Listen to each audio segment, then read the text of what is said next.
All right, here we go, folks. Another Monday, another Calling All Minions when we strive to answer the questions of the community or dispel any strange notions that they have about what's going to be in the game. Anyways, without further ado, let's get started. Here's a good one. Issue Council. What's the point? Krill asks, Issue Council, what's the point? The Issue Council top 10 list doesn't seem to change. 1,600 votes for a bug report a year old. Are you guys going to bother fixing bugs? And if so, when? There is no mention of bug fixing in your schedule. Perhaps if you dedicated a few user stories each sprint to fixing bugs, then you won't be overwhelmed once the game is nearing completion and realize you have to spend another year fixing tens of thousands of bugs. Let me help. As a developer, I want to blah, blah, blah, blah, blah, blah. Okay. So this is kind of a 50-50 thing. Yet there are some bugs that annoyingly persist in the game for long periods of time. And this really drags on players' tolerance. It really, really does. The problem with an immediate fix for some of these bugs is that they may be attached to a system that's not permanent. Sort of like, it's like having, say, a spot of rust on a car that you're just going to take to the scrapyard anyways, and you're going to replace with a newer, better car at a later date. You know what I mean? There are some bugs that just persist because the systems that they're attached to are only here for on a temporary basis, or there are some bugs that can exist for a long period of time simply because they're not critical to fix. The problem is that a lot of the systems that kind of hold Star Citizen together right now are temporary. They're filler. They're there to kind of patch things up and make things basically work for a time. There's a lot of issues in Star Citizen. You can play it for an hour and realize there's a lot of bugs and there's a lot of problems. But as a user, you don't really have the freedom to identify what's attached to a system that's going to be disposed of and what's attached to a system that's critical to the game, because the ones that are critical to the functioning of the game right now are probably the ones that are going to be answered the quickest, so long as they are, something that is in that main thread that's going all the way to the finish line, they hope, and not something that's just in there temporarily to basically make something work. So there is a lot of frustration there. Totally understand it, but it's not entirely warranted. And yes, this is coming from a guy who takes CIG to task on a lot of things. Let's see here. Nah, that's boring. Depth of occupations. Oh, this looks like it'll be good. Starwolf asks, depth of occupations. Apparently things have changed so that old write-ups on professions have been made largely invalid. What are the new statuses of how deep occupations will go? Please do not tell us people will be able to turn veterans in a day.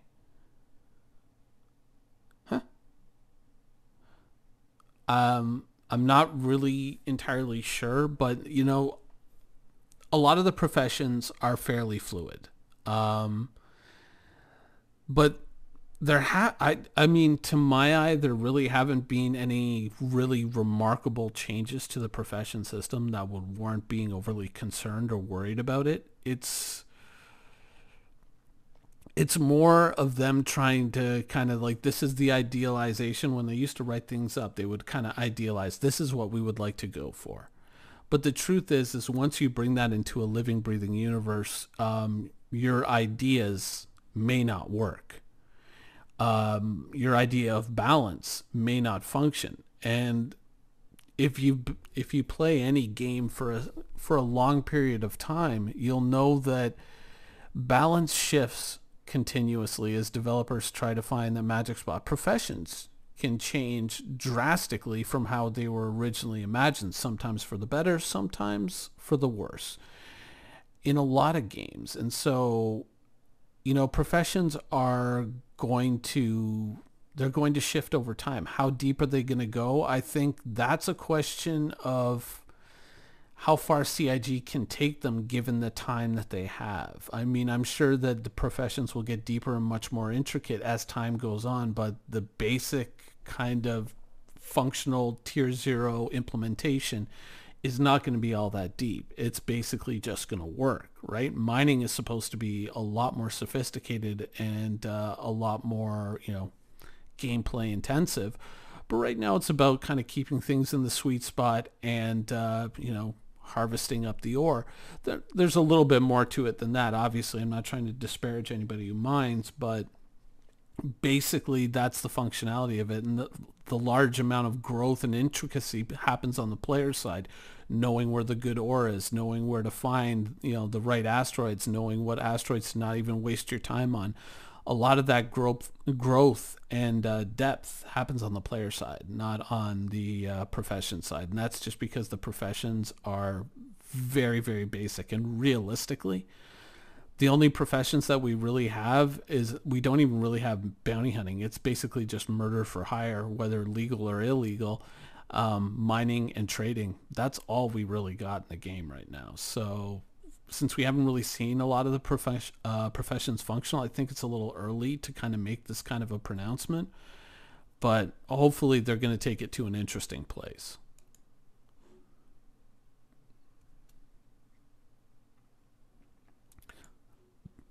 All right. Once again, another player named Wolf. Maybe the same one. I'm not sure. Need calling all devs back. Hands down, one of the better productions from RSI. Bring back calling all devs and shipshape. So there's a problem with calling all devs. And the problem with calling all devs is that the community votes up the questions. When you watch a lot of Q&As, and a lot of companies do this, this isn't like, oh, this is only CIG being, lame. This isn't, this isn't, like the other companies do it. No, like a lot of companies, when they do a Q&A and they say, oh, send us your questions on Twitter, they ask, they answer a lot of meatball questions, like stupid stuff. They basically just fill the time with a lot of easy, dumb questions. And calling all devs kind of put the question picking in the hands of the audience, right? Like you remember like the old 10 for the chairman, 10 for the producers. How many times would they ask and answer the same question again and again and again? How many episodes did you get a specific response to beer from the beer god, above all other players? Like sometimes he'd get 2-3 questions in. They were, there was a lot of people who were very unhappy about that. And calling all devs kind of came in the right space, and it kind of said, hey, you know what, we're going to answer the questions that you want answered. And we got a lot better questions. We got some real steak on our plate. And the problem with that is there's probably a lot of developers who don't want to answer those questions because, just like we were talking in the previous question, they don't know what it really is going to be. They know what they want it to be, but they don't know if they can really get it there yet. And there's, they don't want to say something that they can be nailed down for later and say, you promised us that. You said you were going to do that we were going to have this. And maybe they don't want to step the wrong way on the other side of things and say something. And then Chris Roberts turns around and says, no, we never said we were going to do this. Why would you promise this? Right. So there's a lot, there's a big weight in answering a lot of these questions. And so I think what's happening is CIG is getting, or at least their developers are probably getting very uncomfortable answering these questions because they don't know when they're going to stick their foot in their mouths. And it's like navigating a minefield with a blindfold on, and you can't say, well, I had the best of intentions when all of a sudden you commit the company to redesigning a ship that might take thousands of hours, or, negating a game mechanic that you promised and creating all kinds of problems on the forums, like saying large ships shouldn't be able to take off from planets.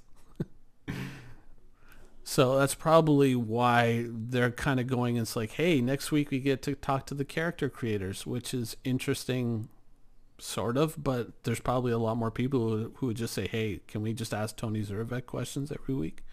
You know. So that's probably why Calling All Devs isn't around, and not because, oh, we wanted to freshen up the format, because that's horseshit. That was the most beloved show, and I can't believe that it's gone.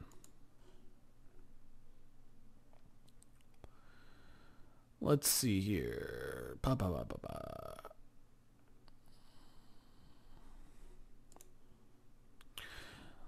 Zoth asks, playing other races. Are there any plans in the future for players to pick other races besides just playing as human?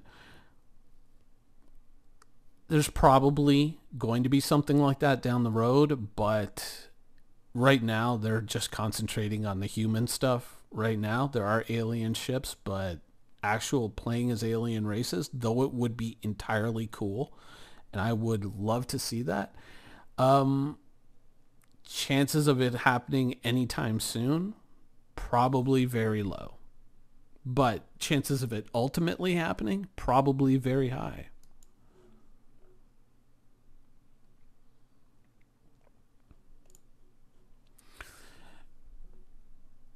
Itamakazi or Yamaka, whatever, something Japanese asks, cave and land claims. If we have a land claim with a cave system on or partly on it, would we be able to own control that portion of the cave system? Do land claims give you rights down to the core and the air rights above, or do land claims only cover surface rights? Well, I think that in a weird way, if you have a land claim and the entrance to that cave is on your land claim, since you control the surface, then the entrance to that cave is controlled by you. Now, CIG might say that you don't control all the land all the way down to the core, but I mean, in the real world, I believe that, like, even if you have a house on a patch of land, you own that land down to a certain depth. Like, you don't own it down to infinity, right? Or to the core. And that's kind of what makes it easier for people who are mining down under, well, I don't think they really go down. Well, they might go down to 1,000 meters. I'm not really sure. I'd have to look that up, watch a few documentaries, but down to a certain depth, I think that means people can freely mine down there as long as they're not, doing anything to disturb you. But I think CIG is probably just going to go with you own everything from the surface down. And so if you've got a cave, you've got a cave. And not a bad idea. I've had some kind of conversations about this a little bit, but I really want to see how that cave system develops, because it could be interesting. Over at Scum, we kind of discussed, we might have to go and find a couple of these things. I especially like the sinkhole that you see the Gladius flying down into. Could be interesting.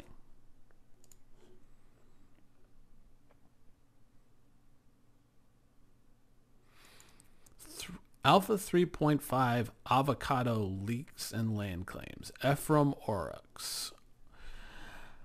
I don't know. I can really see the textile grid doesn't look real. What? Oh. JK, I was on a flight the other day and I was wondering what has come of land claims as they have dropped off the roadmap.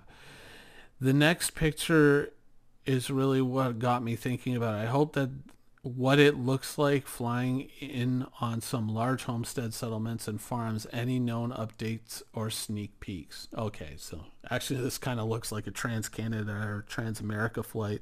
Been on enough of those. Yeah, it actually looks kind of like southern Saskatchewan. Fairly familiar with that recently.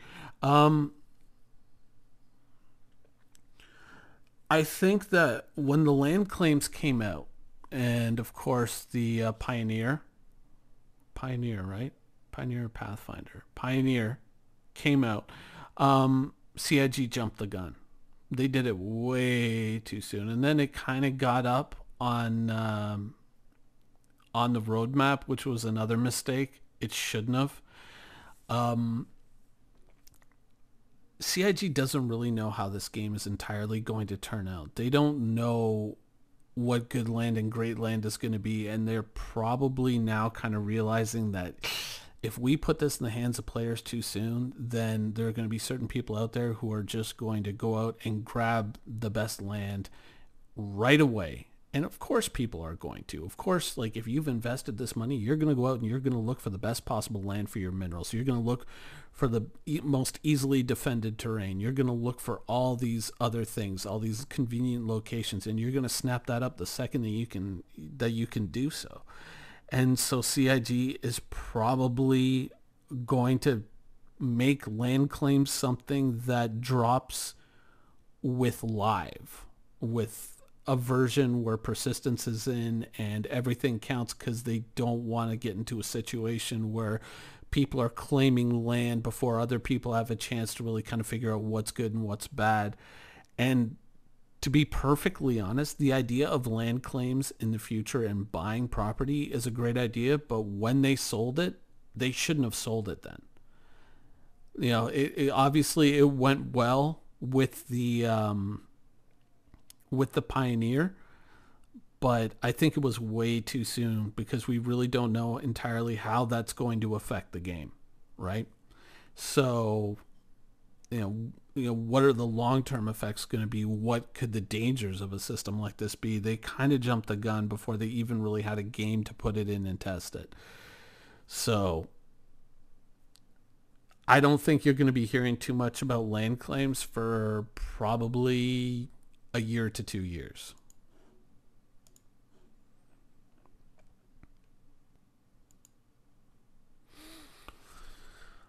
All right, Lucky 13. Can we get a small explanation of how free look will work? Will it be similar to how PUBG or DayZ use free look, like hold down control and swivel your head? I'd like actual mod replies if possible. Sorry. Well, it's actually the controls. What is it? No, it's actually just the Z button and look around right now. That's kind of what it is, and you can go ahead and change that keybind to control if you would like, and you just change control to something, whatever control is, to something else. So yeah, exactly like them. It can be whatever you want it to be. I know I'm not a mod, but I hope that answers your question.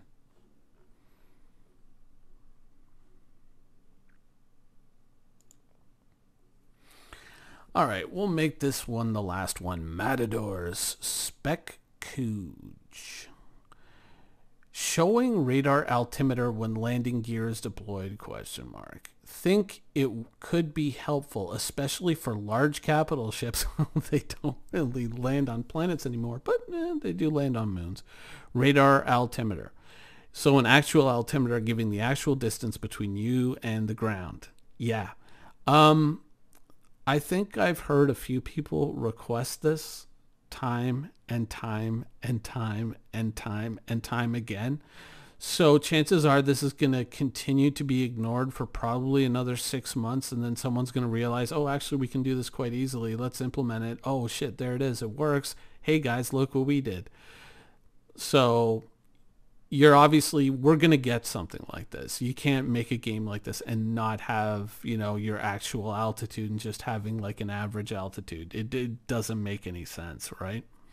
So you're going to get something like this, but as to when, probably when somebody just goes, oh yeah, I can do this. Hopefully soon. Maybe it'll be part of the new or the updated HUD that we're getting in 3.5. I don't know. I'm not in Avocado, so I don't get to see it. And with that, I will end this show. I hope you guys enjoyed it, and thanks for watching.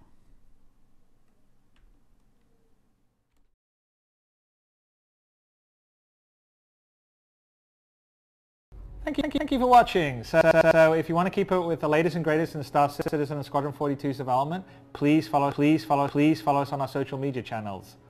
See you soon.